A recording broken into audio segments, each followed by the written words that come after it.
Hi, this is video number 155.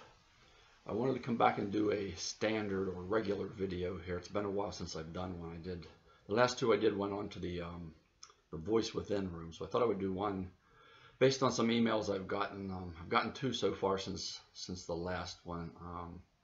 See, I was over at the grocery store this morning, got the newspaper, walked over there. It's pretty uneventful actually.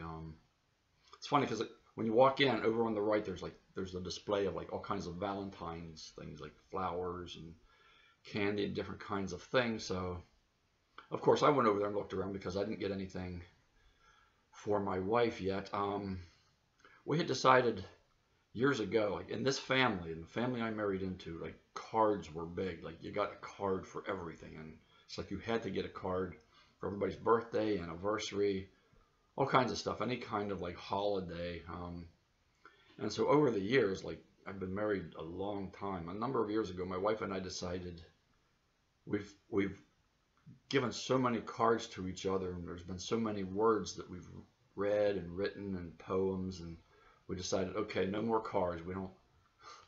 The statute of limitations is over. No more cards. So we don't do cards anymore. But it's been a long time, really, since we celebrated anything like Valentine's Day or anything. So I thought, well, I'll get something. I'm walking around there and I'm looking at the different stuff, thinking like, well, flowers, like they're expensive. No, they weren't all expensive, but the flowers, I don't know. That's so whatever, like common. So I'm walking around there. And I find these little cheesecakes, like they're shaped like a heart.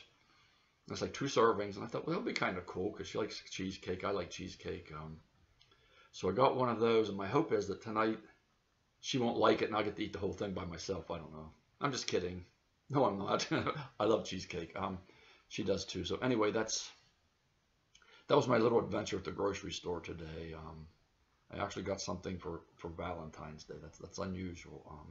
Okay, I got 2 emails here. Okay, the first one I got yesterday morning, I believe. And I'll read it here and then talk about it some. I'm so disheartened at the return of symptoms at 9 months off. I was doing so well at months 6 and 7 and could see slow but progressive improvements in my healing. Insomnia was bad, but my mental symptoms had eased and I had returned to work daily and had begun socializing again with friends and family. At months 8 and 9, things have begun to go downhill. Sadly, my fatigue is so bad, I haven't been to work in nearly 3 weeks. Previously, I had taken a year away from work during tolerance and was so happy when I returned. I lay awake all night, only to spend my days on the couch. I can't even do basic household chores, and I haven't been able to see anyone. I'm waking with mild fear again, which does pass, but I'm feeling very sad and have started having crying spells again. Even my benzo belly has returned. My mind has started to be very reparative and negative again, with thoughts of chronic fatigue syndrome and the usual, this is how my life is now, or maybe I've got a mental illness. It's so cruel how we can get a slither of how life is meant to be, only to have it ripped away again. I thought for sure I was on the home stretch. I also feel like people around me must be thinking I'm making this all up, as it's so hard to understand how a person can be so well one moment and so disabled the next. It makes me feel like a hypochondriac. Kind regards. Yeah, the window wave thing. It happens a good bit. And I can remember way back, I was still actually sick. The very first forum I was in, benzowithdrawal.com, and it went down after I had been on it a few months, and it went down. Like somebody got in and hacked it and brought it down. And then I went over to Benzo Buddies. But in that particular forum, the first person I knew who they were sick when I was sick, but then they got well not too long after I was there, and they were well for quite some time till about, it was after years, like 14 or 16 months, and she got really, really, really bad depression, black depression she was talking about, and it hung around for about, I think, 2 or 3 months, I think she said, and then after that, at about 18 months or so, she started feeling better again. So that was the first time I had ever seen anything like that, where somebody appears to be well and all of a sudden they have whatever that's called, a wave, a setback, whatever. And it seems strange to me, and as this person is saying here, I had never seen it before, so I thought, well, maybe she does have like some kind of like a mental disorder, or there's something else going on that's just weird, that like you could feel pretty well for quite some time, and all of a sudden, bam, you get hit with something that she didn't even have before. She didn't have the Black Depression in the first year or so. It just all of a sudden hit her. So it reminds me of that. Also in Benzo Buddies, over the years, I have noticed some people, they'll write a success story at like 4 months or 6 months or 8 months. And I've come to think like, I don't know that I would write one yet, because, you know, like, you never know. And a lot of times they come back later, or they won't even say, they'll start posting again on the forum that they're not feeling well. So their success story really, I mean, it's a success to make it a certain length of time and feel better, but it was not the success story where like, I'm well now, I'm good, life is good again. That happens an awful lot. I have seen it recently too, and some people that I know that, you know, they're so far along, and they say, well, if only this symptom or this symptom would be gone, I would feel completely normal again. And I kind of shake my head like, well, I'm not so sure. And then later on, like, it happens, like other kinds of symptoms start coming. A lot of people will get like the physical stuff first, and mild mental things, like, and then it'll kind of like pass, and then they get hit with like a lot of mental stuff, the fear and anxiety, the depression, and all of that. It's and it is cruel. It's very cruel. I hear so many times of people having windows that are, you know, 2, 3, 4 weeks long, and then bam, they get hit with a wave. And then you start thinking, well, maybe I have a mental disorder. Maybe I have chronic fatigue syndrome or fibromyalgia or all of these other things. Maybe this is as good as it gets. Maybe this is just me now. And they're all, your brain's making up lies, basically. All of these syndromes that people say, like fibromyalgia, chronic fatigue, they're syndromes. They're not actually in and of themselves disorders. They are caused by something. A lot of times, like, the cause is not really known, so they lump this all into a syndrome and treat it as a disorder, when it really, you don't know what's causing it, so it's just a bunch of symptoms. I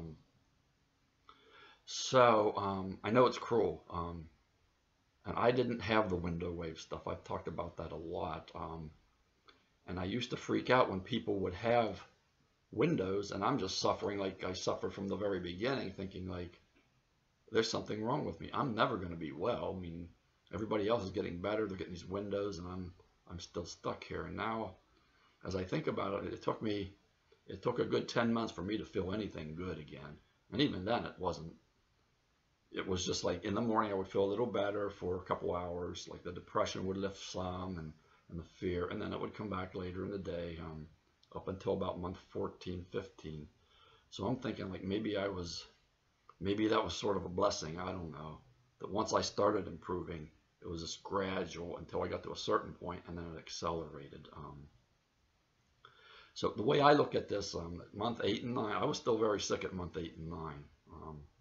I was approaching like to where I was starting to feel a little better later, about another month or so. But 8 and 9, I mean, you've had some good stuff, so that's certainly a sign of healing. But it's really, really not uncommon for other symptoms to show up, especially later in the first year. It just happens. I don't know why that is.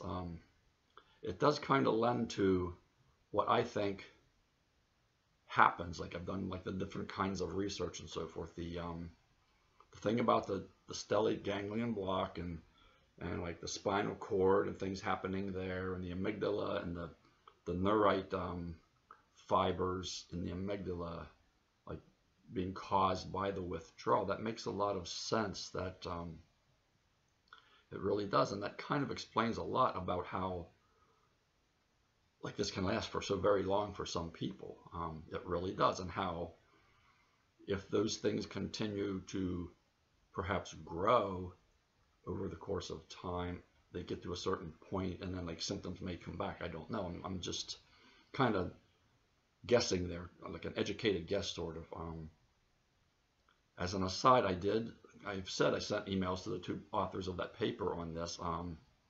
They haven't gotten back to me. I think probably it won't, because I alluded to, like, well, maybe like the procedure that the paper was about using this block for PTSD, standard PTSD. And I got into the whole thing about, well, maybe the drugs actually cause trauma, which causes PTSD. Withdrawal is kind of like PTSD already. You're already in PTSD. And I'm saying, like, well, maybe the drugs, have you thought about, like, maybe the drugs themselves are why a lot of these people don't get over the PTSD, because they're still taking the drugs.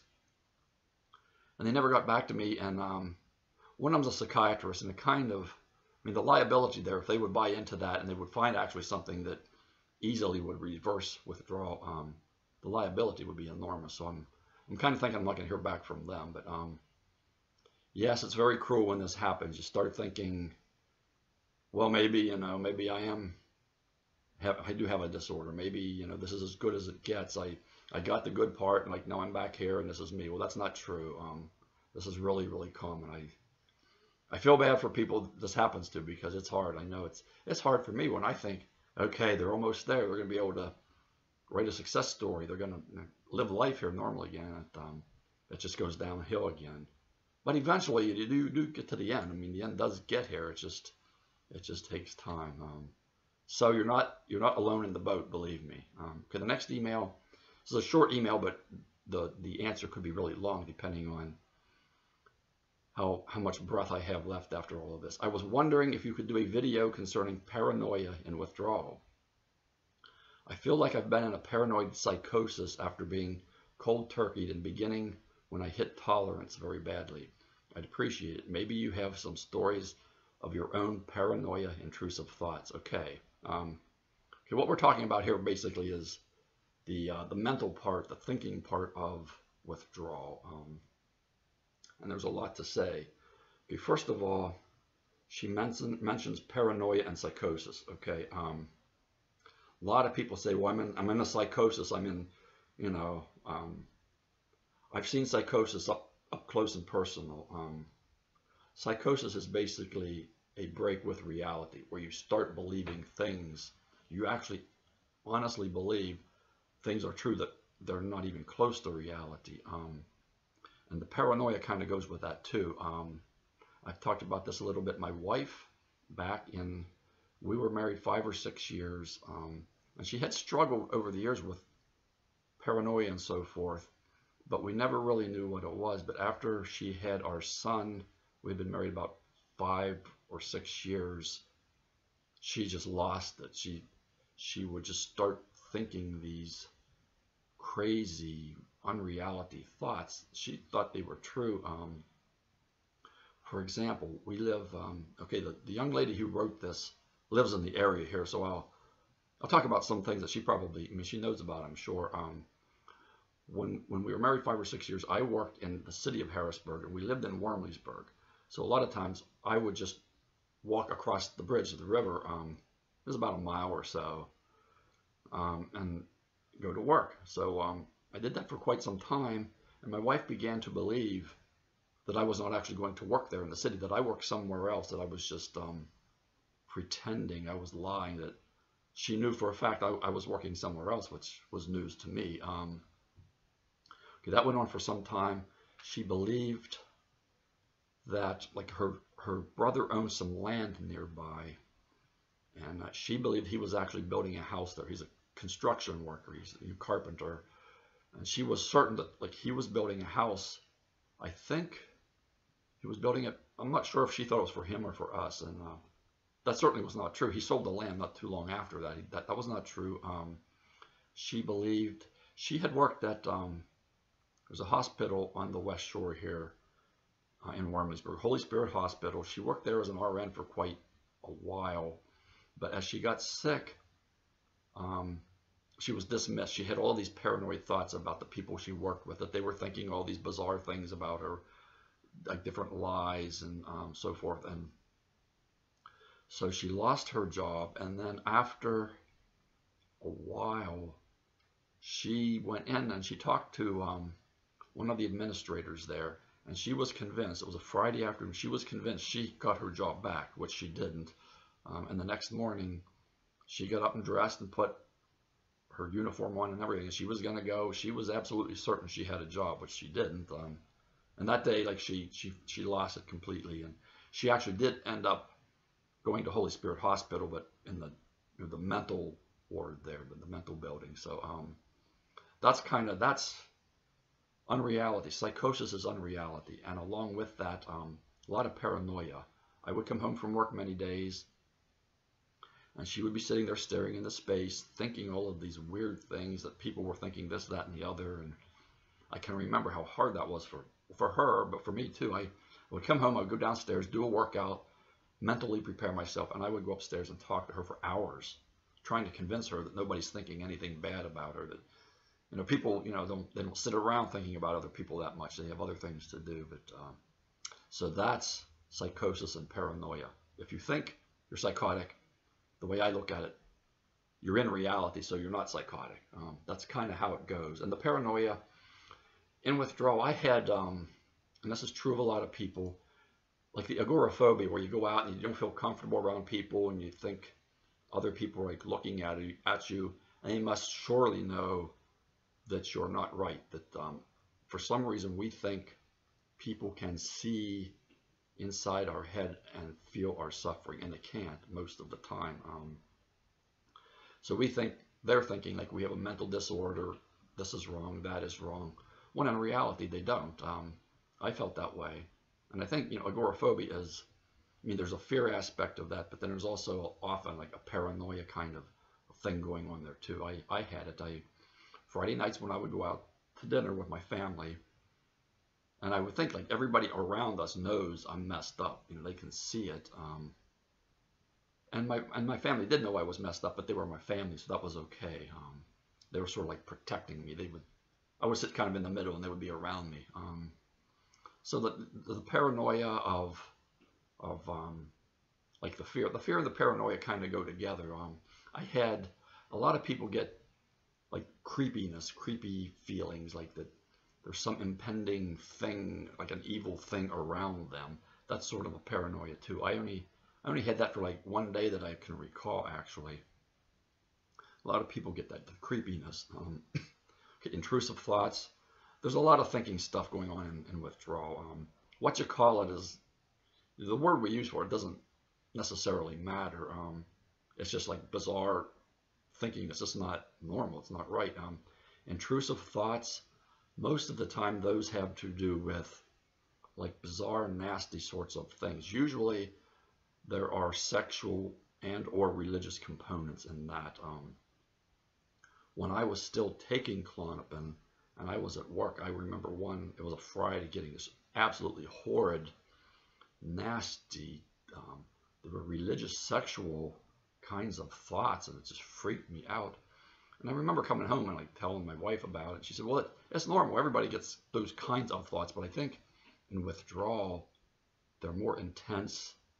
And since we already have fear, we have this fear that like, I'm having these thoughts, they're bad. I'm crazy. I'm going crazy. I'm not right. I'm evil. There's something wrong with me.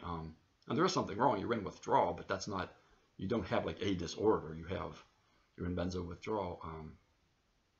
So the thinking, there's a lot of thinking, like obsessive thinking. Like I would obsess over all kinds of things. All kinds of things. Anything. I could obsess over anything. Just looping thoughts of this, that, and the other. Okay, the intrusive thoughts. I remember one time there was a young lady I was helping. She had gotten on the drugs from postpartum depression. I've mentioned her before. And one day she called me and said,